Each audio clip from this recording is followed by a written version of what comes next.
नमो तस् भगवतो अरहतो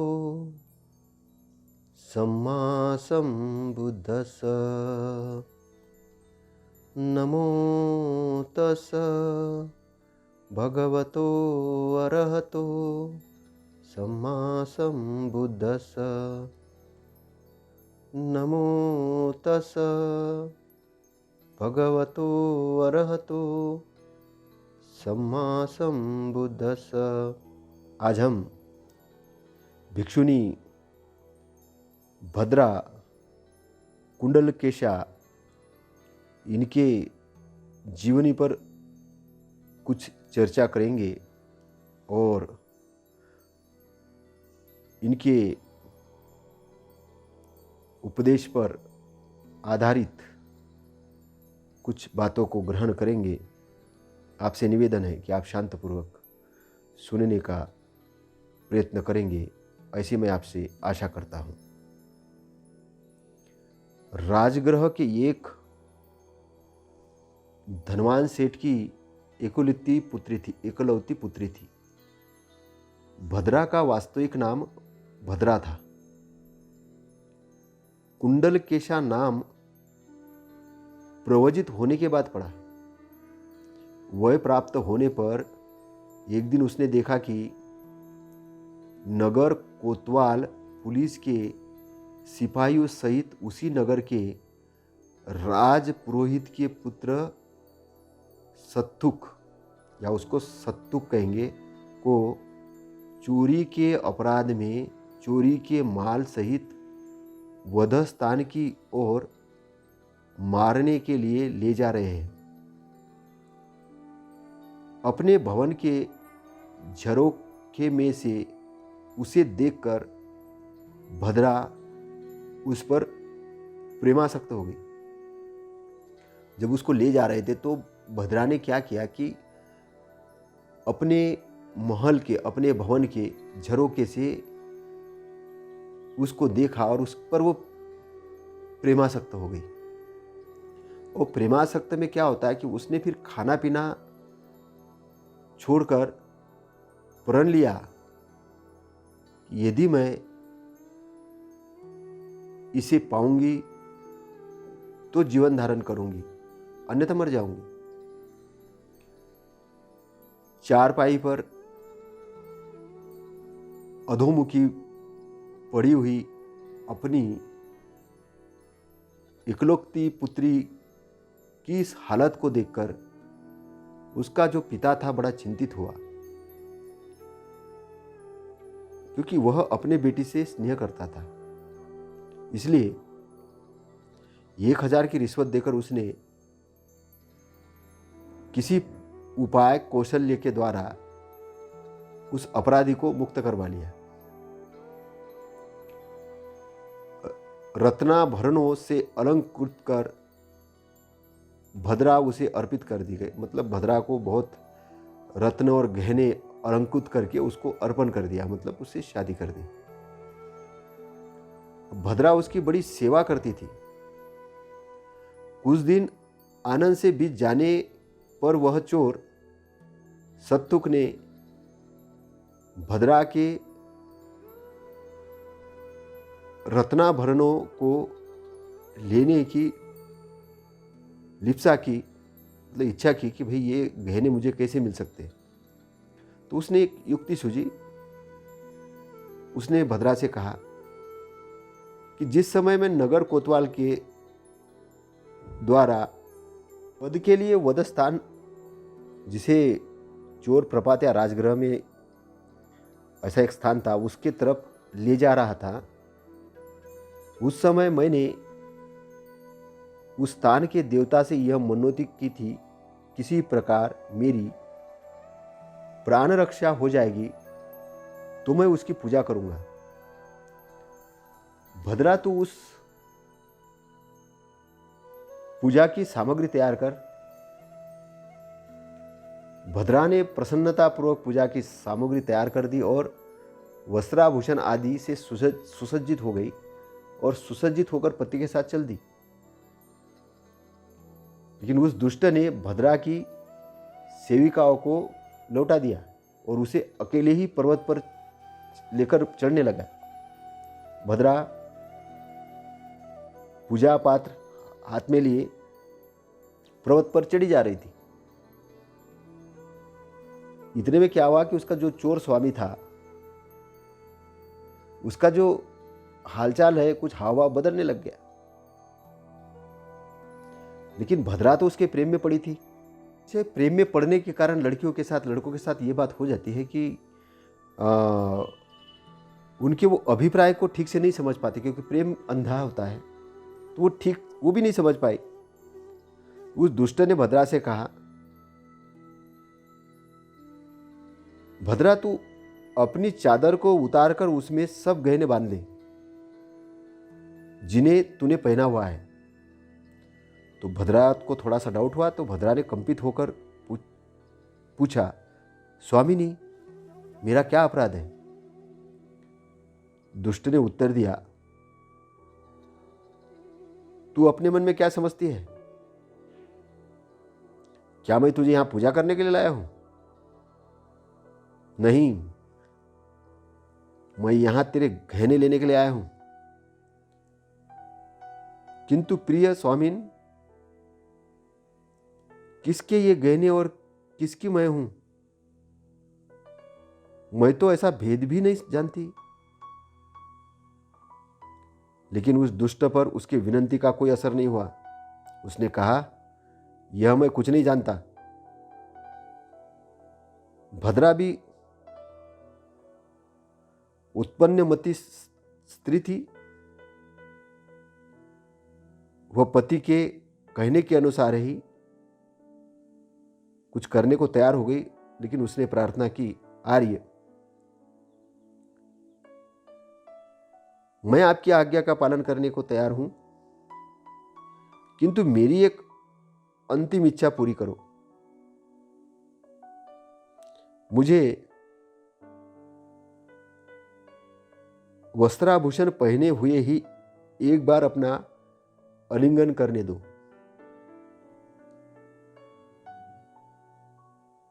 धूर्त इस पर प्रस्तुत हो गया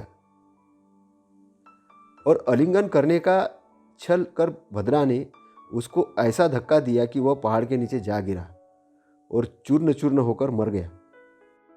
तो जिस पर्वत पर धूर्त भद्रा को ले गया था और जिस पर से उसे पहले गिराया जाने वाला था, वह राजगृह के समीप चोर प्रपात नामक पर्वत था। यहीं से अपराधी चोर नीचे गिरा दिए जाते थे और वे मर जाते थे। इस पर्वत की एक ओर चढ़ने का मार्ग था, दूसरी ओर किनारा कटा हुआ था। यहीं से भद्रा ने उसे गिराया था। मतलब जो पर्वत ऐसा था कि एक तरफ चढ़ने का तो मार्ग था, लेकिन साथ में दूसरी तरफ वो उसमें उतरने का कोई मार्ग नहीं था। एक ही साइड से चढ़ते थे और एक ही साइड से उतरते। तो यहीं से उसने भद्रा ने उसको गिराया था।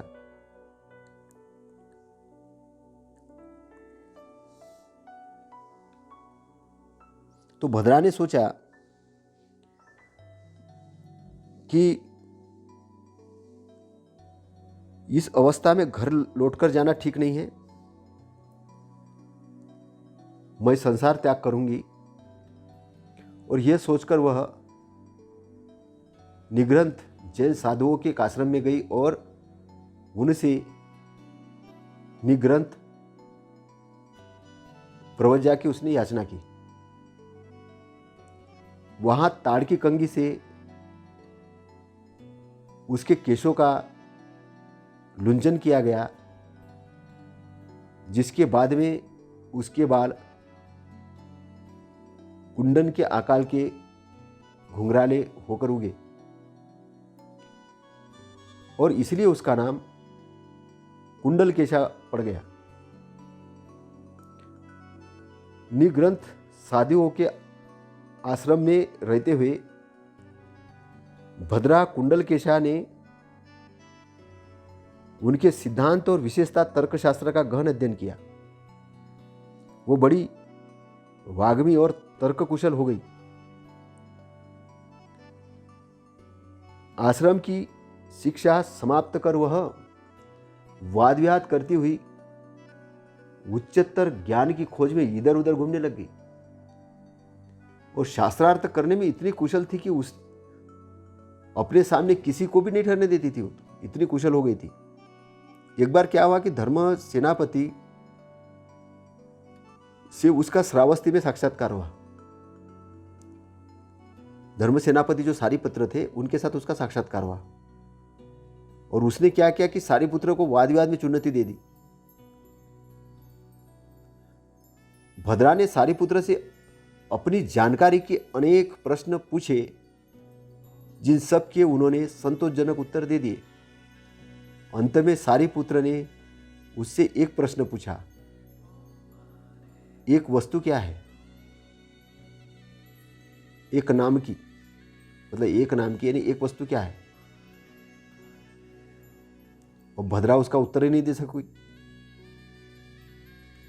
सारीपुत्र के पैरों पर पड़कर उसने प्रार्थना की, भन्ते मैं आपकी शरण लेती हूँ। सारीपुत्र ने कहा, भद्रा मेरी शरण ने ले।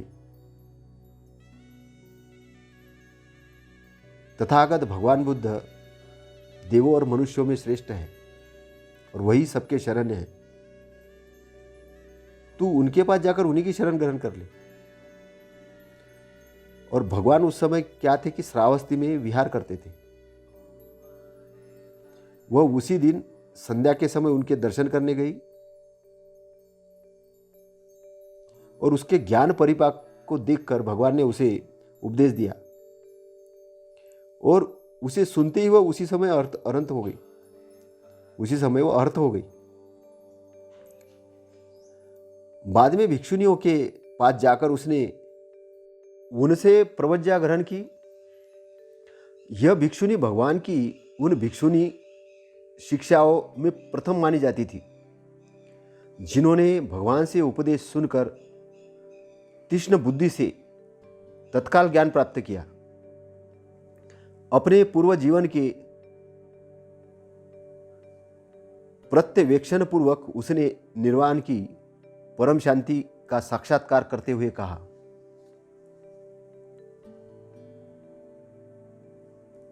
लुंचित किए गए बालों वाली वासना रूपी कीचड़ में सनी हुई केवल एक वस्त्र पहने हुए पहले मैं घूमती रहती थी। जो ग्रहण करने योग्य निर्दोष कर्म थे उन्हें मैं सदोष युक्त समझती थी और जो न करने वाले योग्य सदोष कर्म थे उन्हें मैं निर्दोष देखती थी। ये कह रही है कि मैं वासना रूपी कीचड़ में सनी हुई लिंचित किए हुए बालों वाली ऐसी थी कि मैं वासना रूपी कीचड़ में सनी हुई थी और एक वस्त्र पहनती थी और घूमती थी और जो ग्रहण करने योग्य निर्दोष कर्म थे उन्हें भी दोष युक्त समझती थी। निर्दोष कर्म जो होते उसको दोष युक्त समझती थी। क्यों समझती? दृष्टि भ्रम के कारण। उसको सत्य का ज्ञान ही नहीं था। वो केवल परंपरा के अनुसार प्राप्त हुआ ज्ञान, जो रटा रटा ज्ञान है, उसको वो जानती थी। किताबों से, शास्त्रों से पढ़कर, वाद विवाद करके उसने समझा था, लेकिन अनुभव के आधार पर नहीं उतरा था। उसको पता ही नहीं था कि ये अदोष कर्म है। तो सदोष को अदोष समझती थी, अदोष को सदोष समझती थी। सदोष का मतलब कि जो दोष युक्त और अदोष का मतलब जो अच्छे कर्म। तो अच्छे और बुरे कर्म, तो अच्छाई को भी वो बुराई समझती थी और बुराई को अच्छाई समझती थी। तो इस प्रकार वो दृष्टि भ्रमित थी, उसकी दृष्टि भ्रमित थी और ऐसी दृष्टि भ्रमित होकर वो घूमती थी। ऐसे जैसे आपने देखा होगा ना, कई लोग घूमते हैं, उसको सत्य का पता ही नहीं होता है। सत्य का पता ही नहीं होता, सत्य को वो असत्य बताते और असत्य को सत्य बताते हैं। और वो कहाँ से, किसी से उन्होंने सुना होता है या कहीं पढ़ा होता है किसी, लेकिन उन्होंने अनुभव के आधार पे जाना नहीं होता है। अनुभव के आधार पे कैसे जानते? उसको जानना है, फिर छानना है, फिर मानना है। क्या ये प्रमाणित है? क्या ये सत्य है? सत्य है तो ये किस तरह सत्य है? तो अगर उस प्रकार से तर्क बुद्धि के द्वारा, प्रज्ञा के द्वारा और पूरे उसके भावों के द्वारा उसको जब चेकआउट किया जाता है तो वो पता चलता है कि ये सही और ये गलत है, तो सही को व्यक्ति ने ग्रहण करना चाहिए, गलत को छोड़ देना चाहिए। लेकिन उसके साथ ऐसा नहीं था। वो जानकार तो बहुत थी, लेकिन वो असत्य को ग्रहण कर रही थी सत्य समझ के, और सत्य को त्याग रही थी असत्य समझ के। तो वो ऐसी दुष्टि भ्रमित में पड़ी हुई थी। और जो न करने योग्य सदोष कर्म थे, जो न करने योग्य सदोष कर्म, दोषयुक्त जो कर्म थे, उसको वो निर्दोष देखती थी। अब जो दोषयुक्त कर्म थे उसको वो निर्दोष देखती थी। दोषयुक्त क्या कर्म है? शरीर को पीड़ा देना दोषयुक्त कर्म, लेकिन पीड़ा देती थी। बाल उखाड़ना जबरदस्ती, शरीर जिस शरीर से पीड़ा हो रही है वो कर रही थी। तो कुछ भी वो कर रही थी, क्योंकि उसको जैसा पढ़ाया गया था वैसा वो कर रही थी।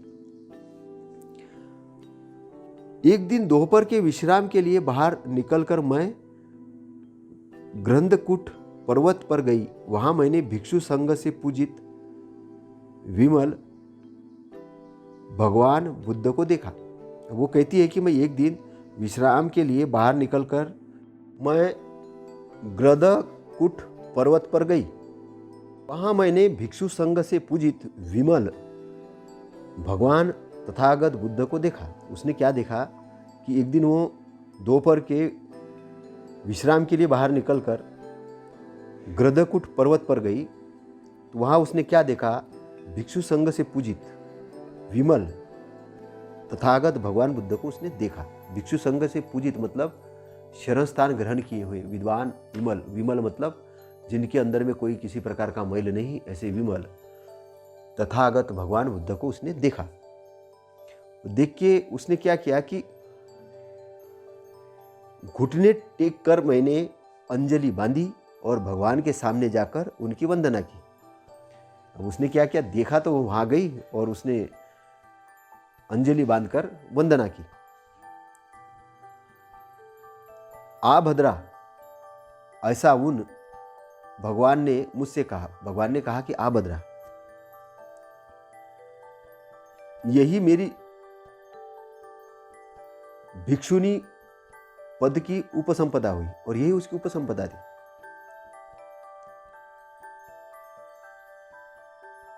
तब से लेकर अंग, मगध, वज्जी, काशी और कोसल जनपदों में मैं लगातार 50 वर्ष तक घूमती रही हूं।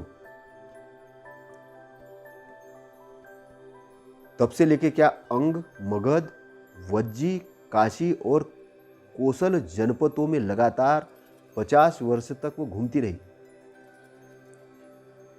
इस इतने समय तक ऋण मुक्त अर्थ होकर ही मैंने राष्ट्र का अन्न खाया है। मैंने ऐसे फ्री फोकट का अन्न नहीं खाया। मैं घूमती रही काय के लिए?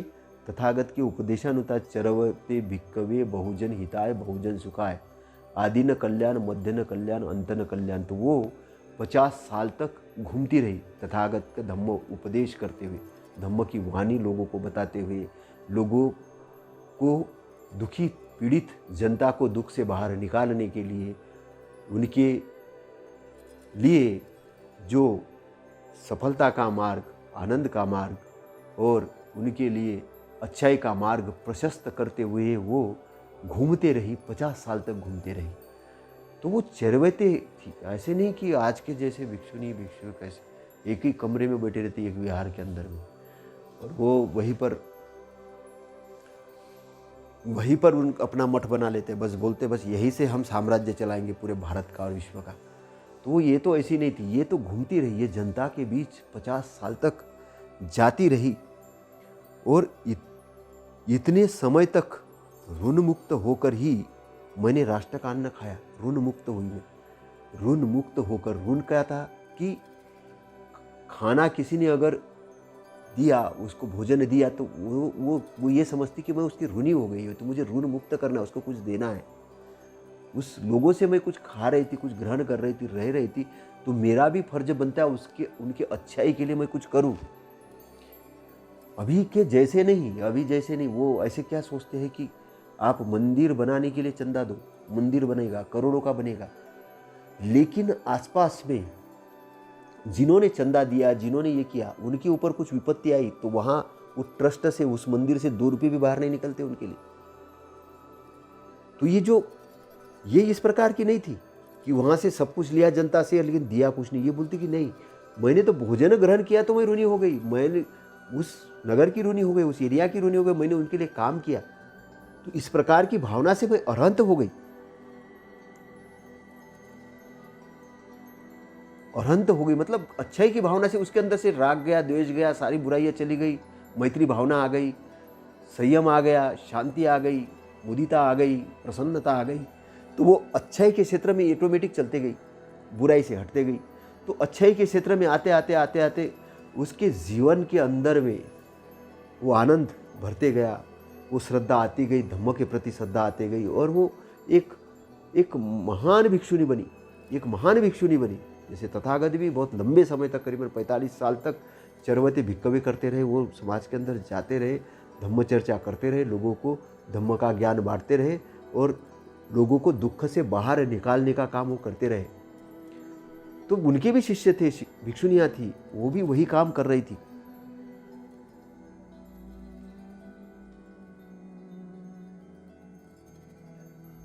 उस ज्ञानी उपासक ने बड़ा भारी पुण्य कमाया, जिसने भद्रा के लिए चिवरदान किया। भद्रा जो सब मलिन गंधों से मुक्त हो गई है। तो उस उपासकों ने भी भारी पुण्य कमाया, जिन्होंने भद्रा को चिवरदान दिया, क्योंकि भद्रा जो थी मलिन गंधों से मुक्त हो गई थी। तो अच्छे जो भिक्षु है, भिक्षुनियाँ हैं, उनके लिए कुछ भोजन दान कर दिया, उनकी अगर औषधि के लिए कुछ औषधालय के लिए पैसे दान कर दिए, कहीं जाने आने के लिए उनका किराए की उपलब्धता कर दी और उनके लिए कुछ चिवर दान कर दिया। तो कुछ अगर अच्छे जो प्रचारक है उनके लिए कुछ दान दिया, तो जिन उपासकों ने दान दिया उनके लिए बड़ा पुण्य का कार्य होता है, उनके लिए ये बड़ा पुण्य का कार्य होता है। लेकिन जो गलत मार्ग में पड़े हुए हैं, जो वेश्यागमन कर रहे हैं और भगवे वस्त्र धार के घूम रहे हैं, जो सत्य के मार्ग पे नहीं है, जो लोगों को ठग रहे हैं, ऐसे लोगों को अगर कुछ दिया जाता तो वो पुण्य का काम नहीं है, वो अपुण्य का काम है। तो समझना है कि कहाँ दान देना है, कहाँ नहीं देना है, अच्छी जगह दान देना है, अच्छी चीज़ों को बढ़ाने के लिए दान देना है। अच्छी चीज़ें जब बढ़ती है तब सबका कल्याण होता है, सबका मंगल होता है। तो तथागत का जो धम्म है वो बहुजन हिताय बहुजन सुखाय। बहुजन मतलब बहुत सारे लोग, बहुत सारे करोड़ों लोगों के हित के लिए, करोड़ों लोगों के सुख के लिए, करोड़ों अरबों लोगों के सुख के लिए, हित के लिए, उनके कल्याण के लिए। कौन से कल्याण के लिए? आदि न कल्याण मतलब अभी तुरंत कल्याण, जो भी अच्छाई के काम कर रहे हैं उसके लिए उनका कल्याण होगा। तो वो आदि न कल्याण, मध्य न कल्याण, बाद में भी कल्याण और अंत में कल्याण। शरीर छोड़ रहे उस समय भी कल्याण, अंत में शरीर छोड़ रहे उस समय भी कल्याण के लिए। क्योंकि वो जो कुशल कर्म है, कुशल कर्म आदमी के अंदर में जो चित्त है, चित्त के अंदर में स्टोर होते हैं, वो कुशल कर्म ही उसको भवसागर से तैराते हैं। केवल दान इसलिए नहीं देना है कि किसी लोभ के कारण, किसी दान इसलिए देना है कि वो सदगति का परिणाम होता है। अच्छी चीज की अच्छी जगह दान कर्म करने हैं। और दान केवल पैसों का ही दान नहीं होता, दान शब्दों का भी दान होता है। आप शब्द किसी को अच्छे बोल रहे हैं वो भी एक दान है। धम्म चर्चा आप कर रहे हैं ये भी एक दान है। धम्म दान सब दानों से बढ़कर, तथागत कहते धम्म का दान दे रहे सब दानों से बढ़कर है। क्योंकि जब किसी की चित्त की शुद्धि होती है, वो सही रास्ते पे आता है, अपना प्रोग्रेस करता है, अपनी उन्नति करता है, वो आगे बढ़ता है। जब वो अपनी उन्नति करता है तो क्या करता है, उसके परिवार की भी उन्नति करता है, परिवार की उन्नति करता है, आस पड़ोस वालों की भी उन्नति करता है। तो आस पड़ोस वालों की उन्नति करता है तो उसके कैसी गंध, उसकी जो सुगंध है, वो सुगंध कैसी फैलती है? वो एक ही दिशा में नहीं फैलती, कई दिशाओं में फैलती है, चारों दिशाओं में फैलती है। इसलिए सत्पुरुषों को दिया गया दान, अच्छे पुरुषों को दिया गया दान, अच्छे कार्यों के लिए दिया गया दान एक महान फल का कार्य करता है। क्योंकि उससे आपके चित्त की शुद्धि होती है। क्योंकि आप जब अच्छी चीज़ के लिए दान देते हो तो अच्छी भावना निर्माण करते हो, अच्छी भावना निर्माण करते हो, आपको अनित्यता का पता चलता है, आप किसी आसक्ति से छूटते हो। तो आपको एक कमाने की इच्छा भी होती है, कुछ अच्छाई के लिए तो आप कर रहे हो, तो आपको अच्छाई के लिए, कुछ करने के लिए आगे बढ़ने की ज़रूरत है। तो इस भिक्षुनी से हमको बहुत कुछ सीखने को मिला है, बहुत कुछ समझने को मिला है। आपका मंगल हो, शुभ मंगल हो। नमो बुद्धाय, नमो धम्माय, नमो संघाय। साधु साधु साधु।